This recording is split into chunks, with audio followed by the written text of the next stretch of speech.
नमस्कार विद्यार्थियों। भारतीय राजनीतिक विचारकों के अंतर्गत आज हम महात्मा गांधी के बारे में अध्ययन करेंगे। महात्मा गांधी का नाम सुनते ही एक महान विभूति का दर्शन हमारे दिमाग के अंदर आता है। महात्मा गांधी भारत को स्वतंत्रता दिलाने में उन्होंने अपना अमूल्य योगदान दिया था।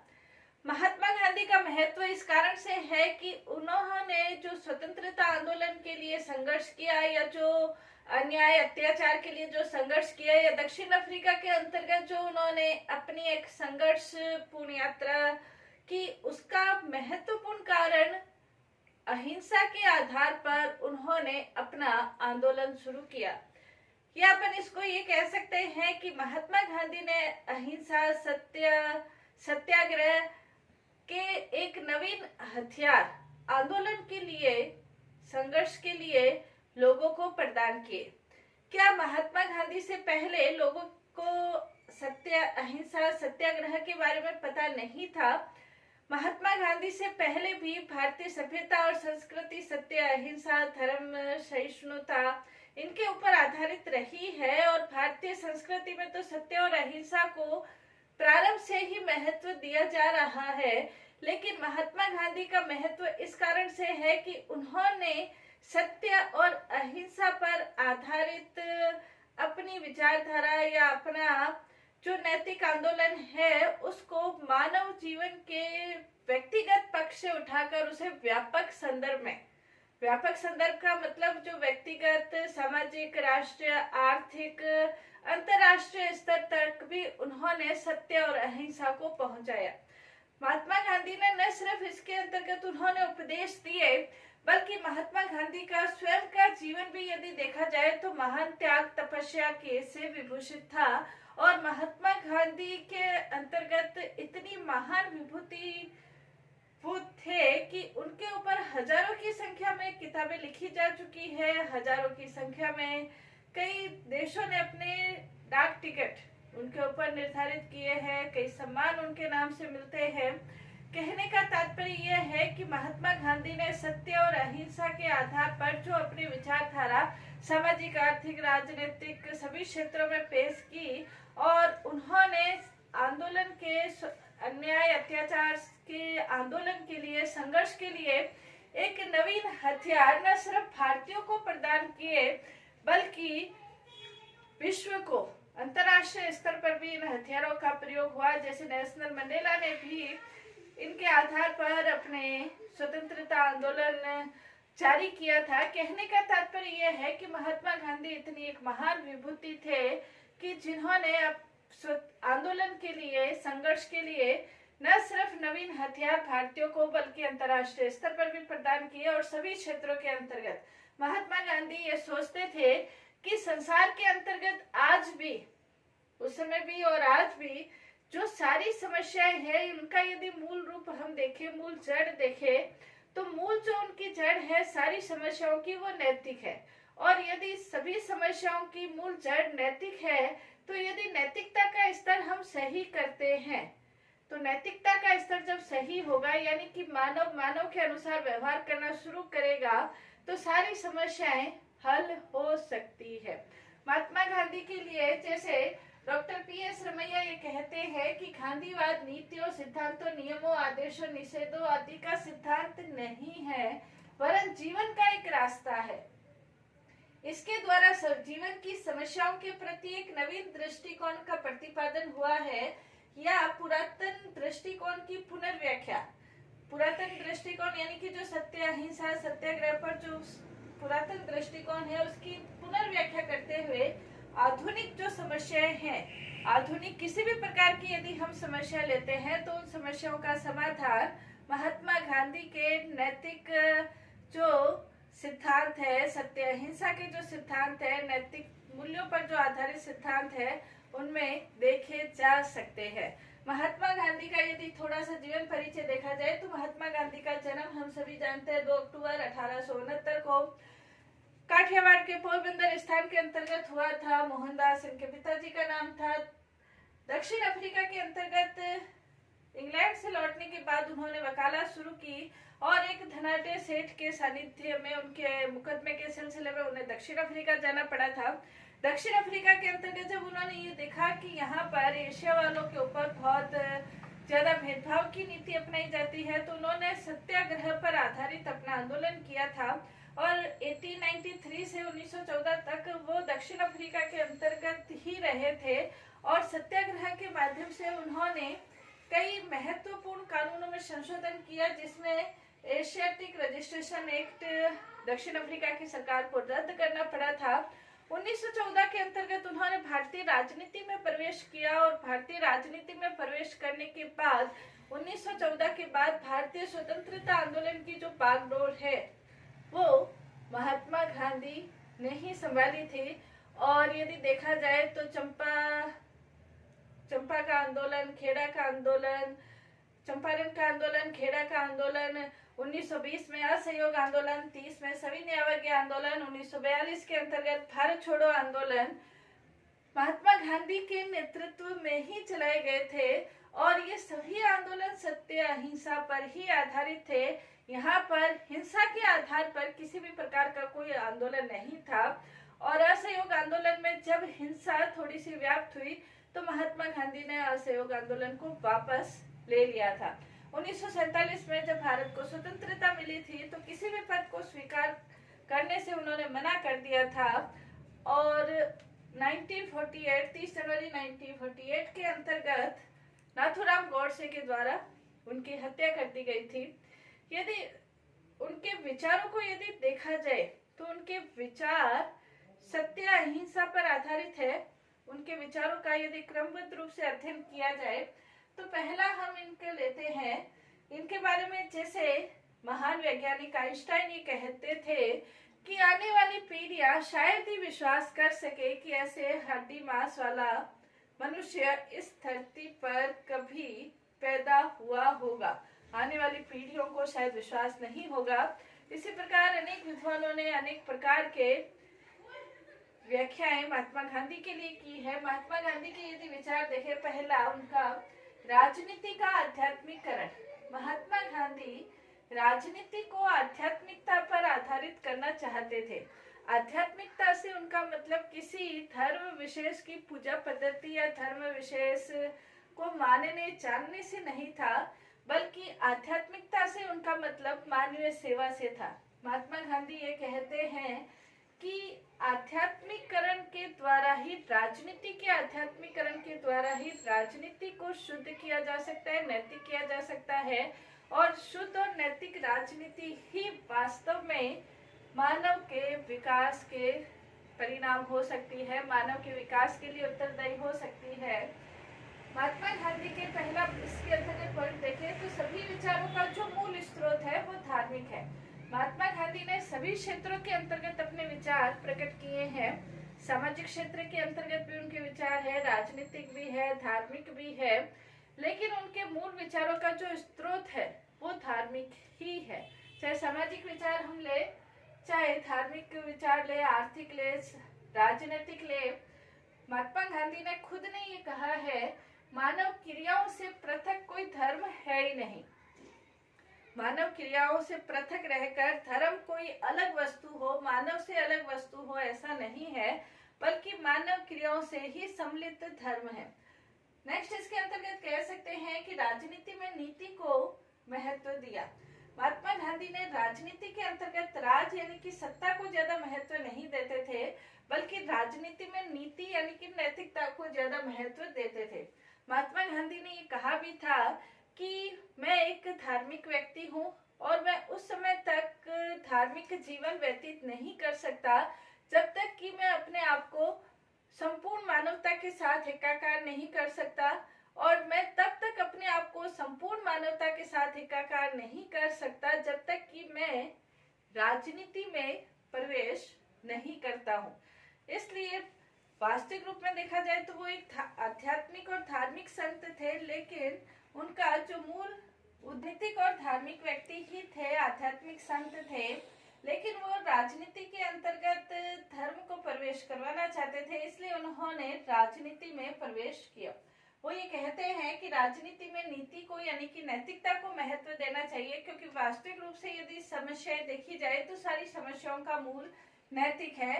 नैतिकता के आधार पर ही सारी समस्याओं का समाधान हो सकता है। राजनीति का उन्होंने कहा मूल आधार धर्म है।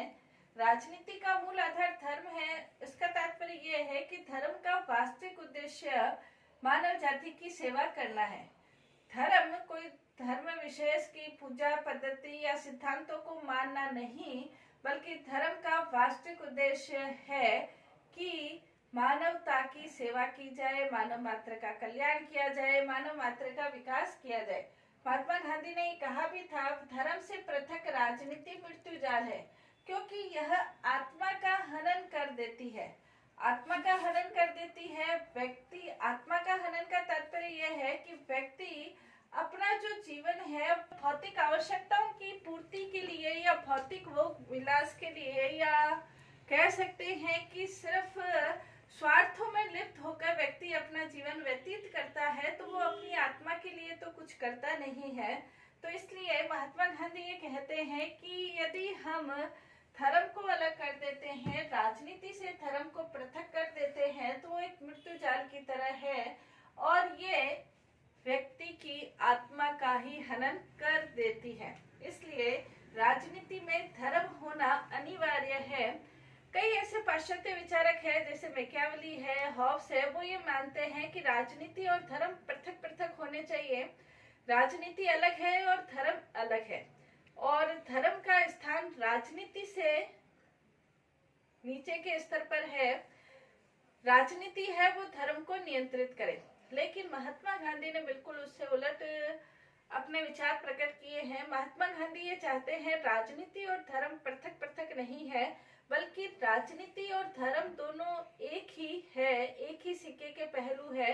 राजनीति से धर्म को पृथक करना यानी कि मृत्यु जाल के अंतर्गत जकड़ना, या कह सकते हैं अपनी आत्मा को हनन करना।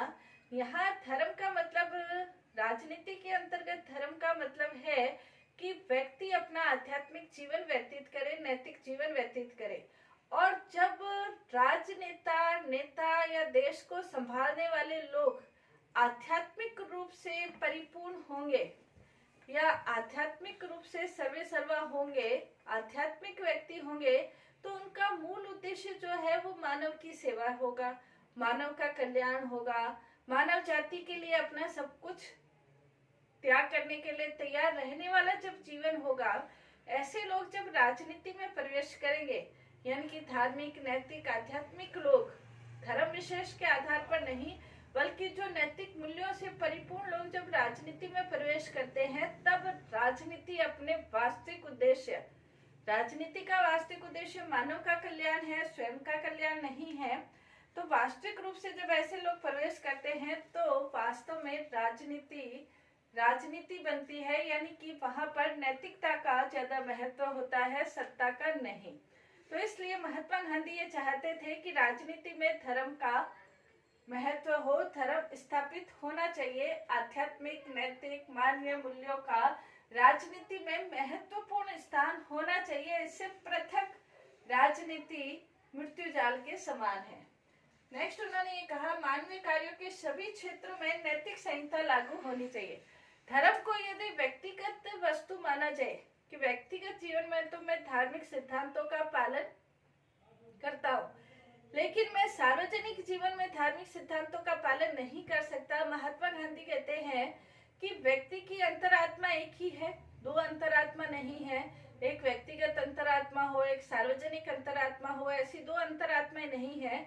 जब व्यक्ति की अंतरात्मा ही एक है तो फिर वो दो तरह का जीवन व्यतीत नहीं कर सकता है कि सार्वजनिक जीवन में वो नैतिक सिद्धांतों का पालन नहीं करे लेकिन व्यक्तिगत जीवन में करे, ऐसा नहीं है। महात्मा गांधी ने कहा भी था, व्यक्ति की दो अंतरात्माएं नहीं हो सकती, एक व्यक्तिगत हो, सार्वजनिक हो। व्यक्तिगत जीवन में आप जिन मूल्यों को, जिन सिद्धांतों का पालन करते हैं, सार्वजनिक जीवन के अंतर्गत भी उन मूल्यों और नैतिकता के आधार पर अपना जीवन व्यतीत कर सकते हैं।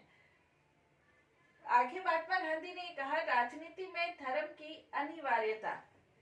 महात्मा गांधी ने ये कहा कि मैं यदि राजनीति में प्रवेश करता हूं तो इसका तात्पर्य ये है कि राजनीति सर्पिणी की भांति हमें अपने चारों ओर से जकड़े हुए है और मैं इस सर्पिणी से जूझना चाहता हूं, यानी कि राजनीति में मैं धर्म को प्रवेश करवाना चाहता हूं। महात्मा गांधी ये चाहते हैं कि राजनीति में यदि धर्म, नैतिकता, मानवीय मूल्यों की प्रवेशता हो तो वास्तव में राजनीति सही राजनीति होगी और न सिर्फ ही मानव का कल्याण बल्कि देश का, समाज का, सभी प्रकार का कल्याण नैतिकता के, धर्म के माध्यम से ही संभव है।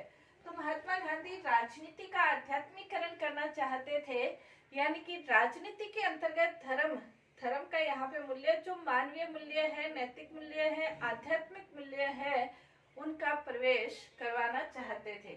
नेक्स्ट इसके अंतर्गत महात्मा गांधी की आध्यात्मिकता के अंतर्गत ही महात्मा गांधी सत्य पर ज्यादा जोर देते थे कि वास्तव में सत्य क्या है।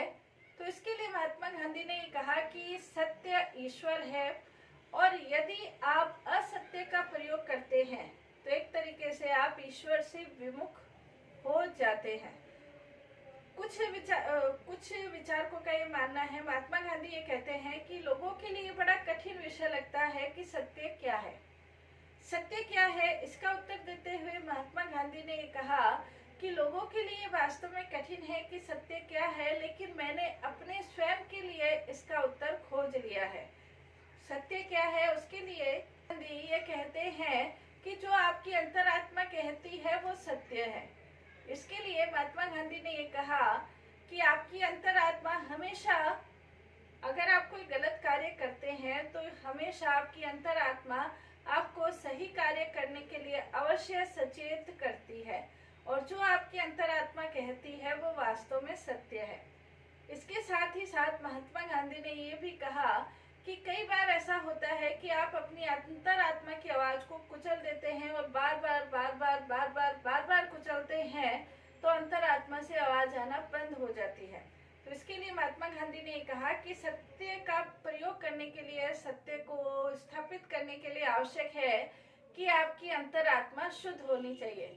आपकी अंतरात्मा की शुद्धि के लिए महात्मा गांधी ने ये कहा कि इसके लिए आपको निरंतर साधना करने की आवश्यकता है।